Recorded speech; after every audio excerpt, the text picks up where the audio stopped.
changing in boxing, if at all, where you seeing people of color, where you seeing African Americans, you seeing people of color actually sitting at the table now that's making the decisions that's going to change the sport and be able to participate in the profit side of the sport as well. Are we seeing that evolution? Like, are we starting to see that more in boxing, do you think? Well, you see it on the PBC Uh-huh. side. That's the only uh, side that you see it on, and it's great.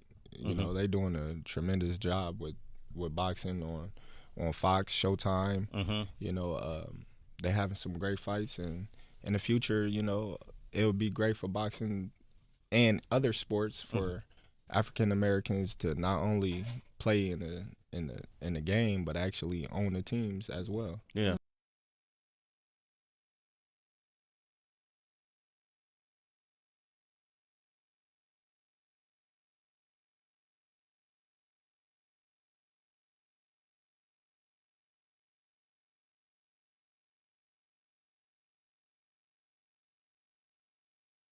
Yo, yo, yo, yo, yo. What up, what up, what up? Welcome back to another edition of Mike on Sports. I am your host.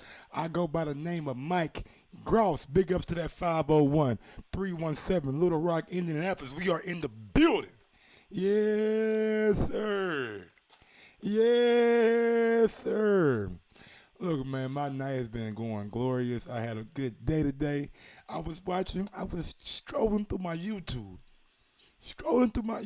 Getting ready for this big fight weekend, checking out some videos of Terence Crawford, you know what I'm saying, getting ready, shadow boxing, you know what I'm saying, doing his media workout.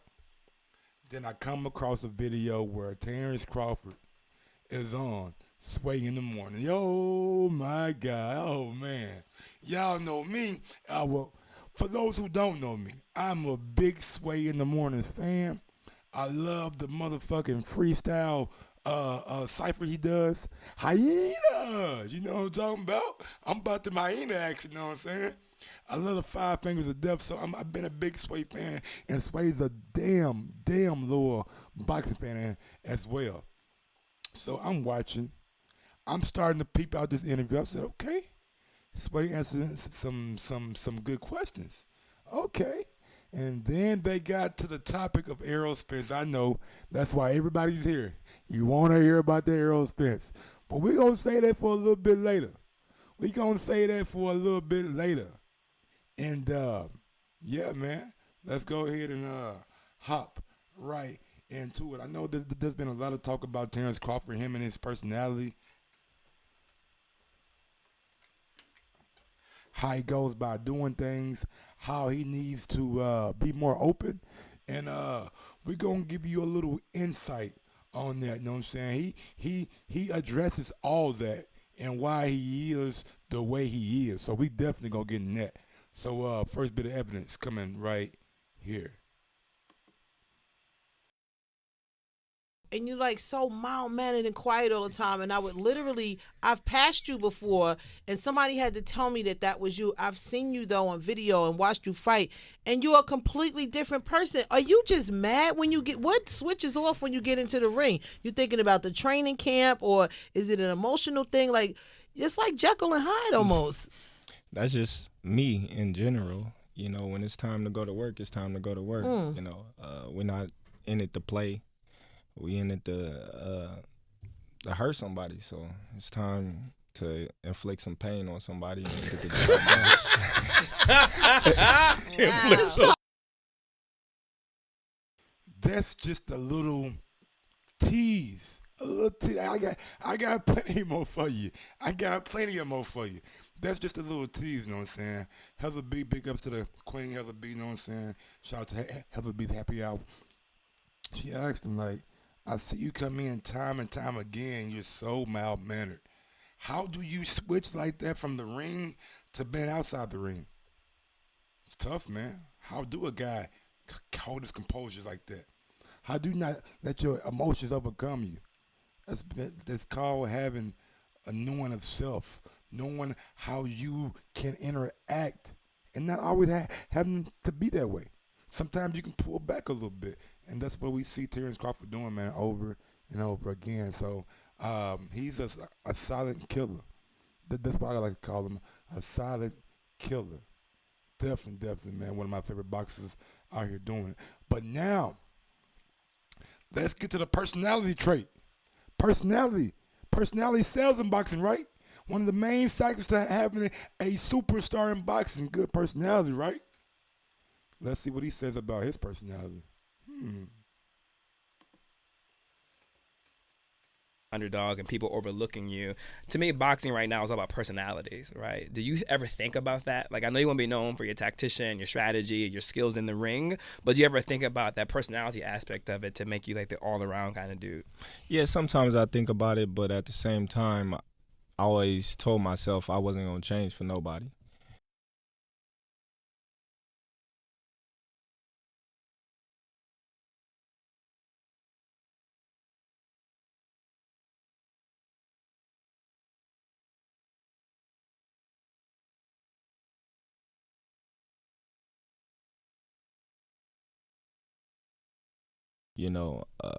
The media and people want you to be this person that they want you to be, and not be yourself. Or in order to sell certain fights and tickets and stuff like that. But when you look at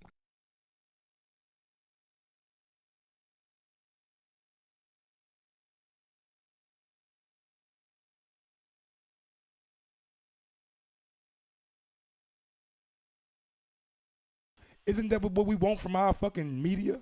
And isn't that what we want from our athletes and our people in positions of power?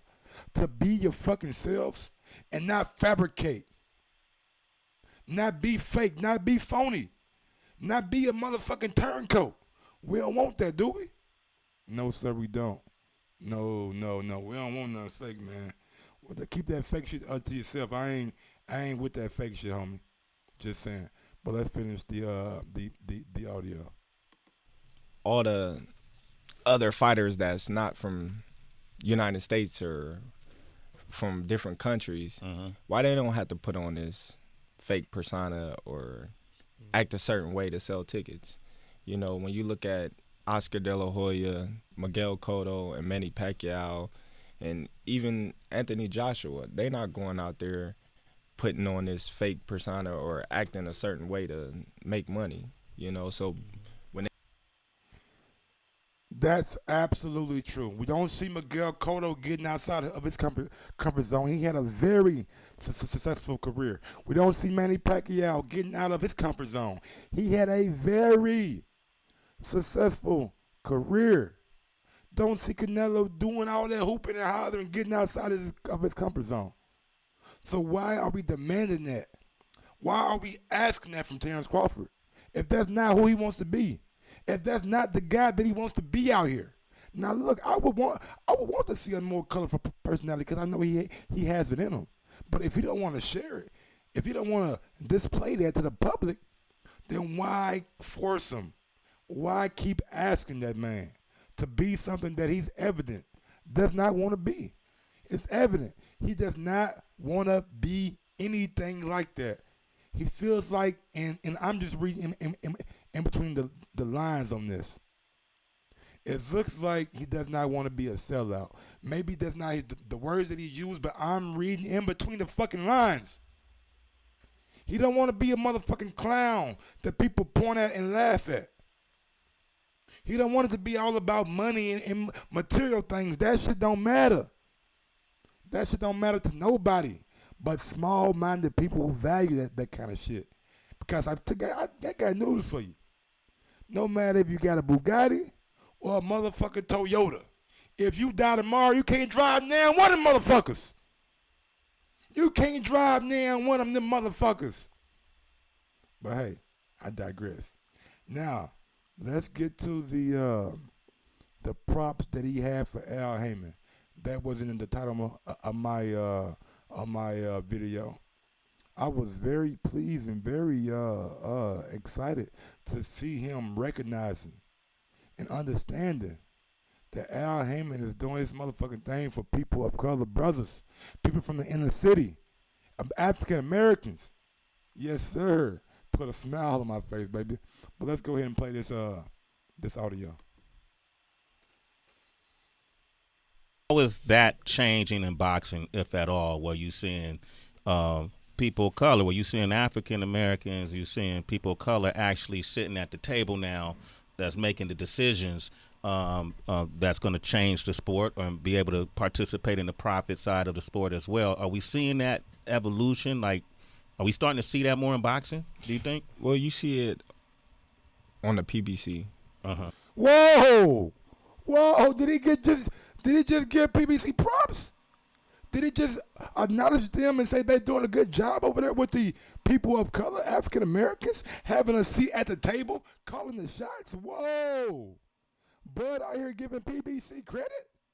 So for all you people out there who say Bud don't like PBC, Bud run away from PBC, in the same breath, he looks up and recognizes what Al Haymon is doing for black fighters.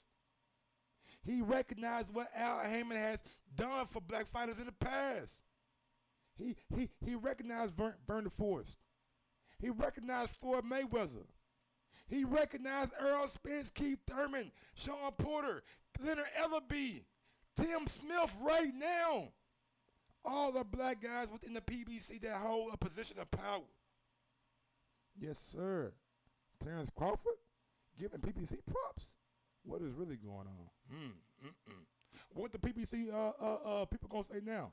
Huh? What they gonna say now? That's the only side that you see it on, and it's great. You know, they doing a tremendous job with boxing on Fox, Showtime. You know, they having some great fights, and in the future, you know, it would be great for boxing and other sports for African Americans to not only play in the game, but actually own the teams as well. Yeah.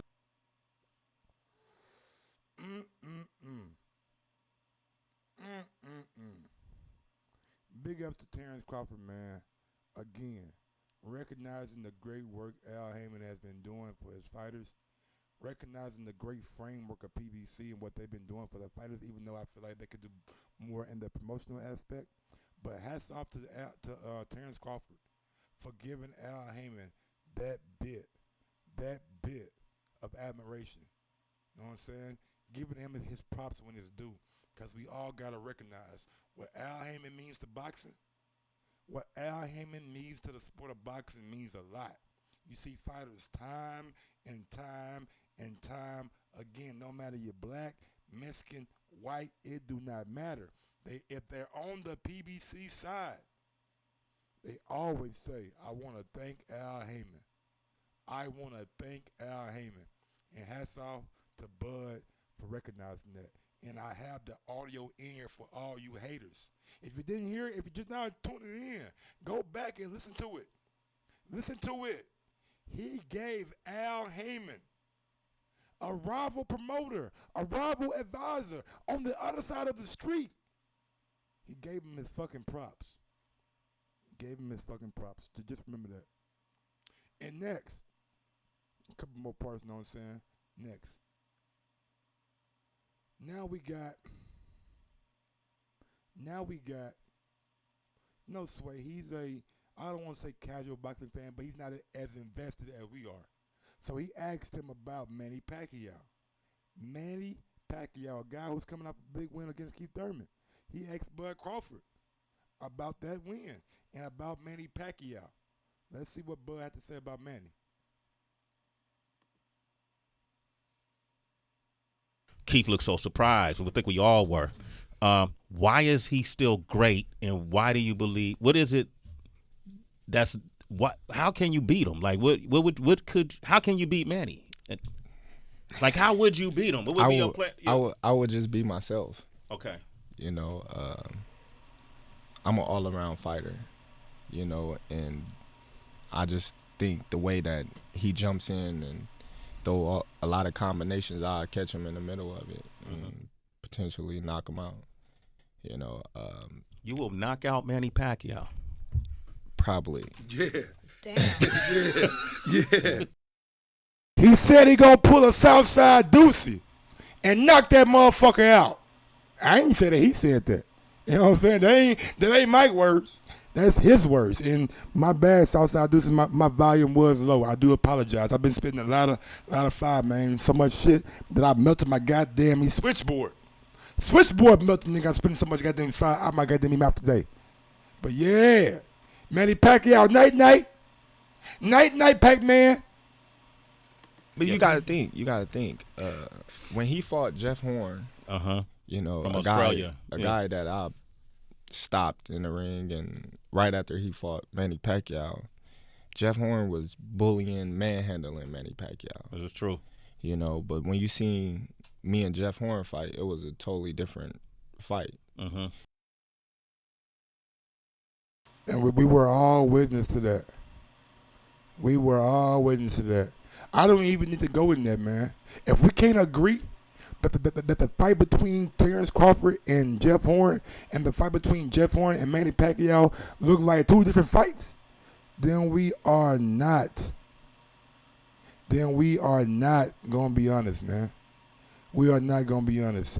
Matt Garcia, let me put you on the spotlight. Do you believe in Keith Thurman? Did you believe in Keith Thurman when he said that shit? Because ain't no doubt in my mind that when Bud speaks about shit like that, he about that motherfucking action. And everything has shown me that, Matt. Everything has shown me that. Talking about living the lifestyle of a boxer. Put that goddamn camera on me, producer. You talk about living the lifestyle of a fucking boxer. Don't Crawford do that? You talking about always staying in shape. Ain't Crawford doing that? You talking about always in the gym, working, perfecting on your fucking craft. More times than not, don't we see Crawford do that? Now ask yourself those same three questions about Keith Thurman. I like Keith Thurman, damn good talker. Damn good talker. But he ain't doing that. We seen Keith blow up in weight. We seen him out the ring over a year. We seen him say, I need tune-ups because I'm rusty. I've been out too long, injuries, whatever. We seen that. We seen him, and we said that Keith has blown up and does not look like he's living the lifestyle of a boxer right now. Yeah. Yeah, we seen that. We seen that. Now, the moment you all been waiting for. The moment you motherfuckers have tuned in for. I got you. This is what This is what Terence Crawford had to say about Errol Spence. Roll the fucking tape. Honestly, people want to see you and Errol Spence in that ring, bro. Yeah. That's what people want to see, man. Like, how can that happen? Does Errol not say? What is Errol Spence Jr. saying? Doesn't he want to fight you? Man, listen, I'm gonna tell y'all this. Tell the truth, man. I'm gonna tell y'all this. I always tell the truth. Yeah. There ain't nothing to hide. We, as boxers, we run the game. Y'all make sure y'all listen to what the fuck he's saying. Listen very carefully to what he's about to say about boxers and what he's going to say about Errol Spence at the end. Listen very carefully. No more misconceptions. No more of that bullshit. We ain't doing it no more. We got it from the horse's mouth. And ain't that what we want? That for the champ to let us know how he feels. And big up Sway for answering these questions, you know what I'm saying? But let's get to it. Once we figure that out, especially boxers with recognition, names, and champions. If you want to fight somebody, you can demand that fight. You go to your promoter, your manager, whoever it is that's handling your boxing career, and you tell them, you say, hey, listen, I want that fight, and that's the fight that I want, and that's the only fight that I want to talk about. Well, what about, and I don't want to talk about that fight. I want to talk about this fight. Well, we can go this route. I don't want to talk about that route. I want to talk about this fight. That's how fights get made. Yeah. Y'all hear him, right? If a fighter really wants a fight and they have a bit of clout and have that name, that pull, that leverage, they can get the fight that they want. No, we ain't going down that route. I want him. No, we ain't talking about that. I want to talk about this. I want to talk about Earl. Get me that fight. That's what he's telling y'all. But hold on, he ain't done yet. I got more audio for you. You know, if you really want a fight to get made, you demand it, and you sit down at the table and say, what do we got to do to make this fight happen? Because as a man, I want to fight this man right here. This is the fight that I want, and that's how the fight get made. Who's not demanding the fight, you or him? You heard what I said. Okay, so he's not demanding the fight. Hold that door for me, please. Okay, so he's not demanding the fight. He's not demanding the fight like he said he wanted, because I went to Bob Arum, my manager out there, Brian McIntyre. They all know what I want. They all know what I want. Everybody know what I want, but I don't have to call this guy out. Yeah. Because I feel like I'm number one in the division. But now they want to talk about this side of the street, that side of the street. What side of the street? Yeah. You know, we got Tyson Fury, which is with Top Rank, fighting Deontay Wilder for a second time. That's with PBC. Yeah. So there's no side of the street talk with that. That's because two mans come together. We want this fight.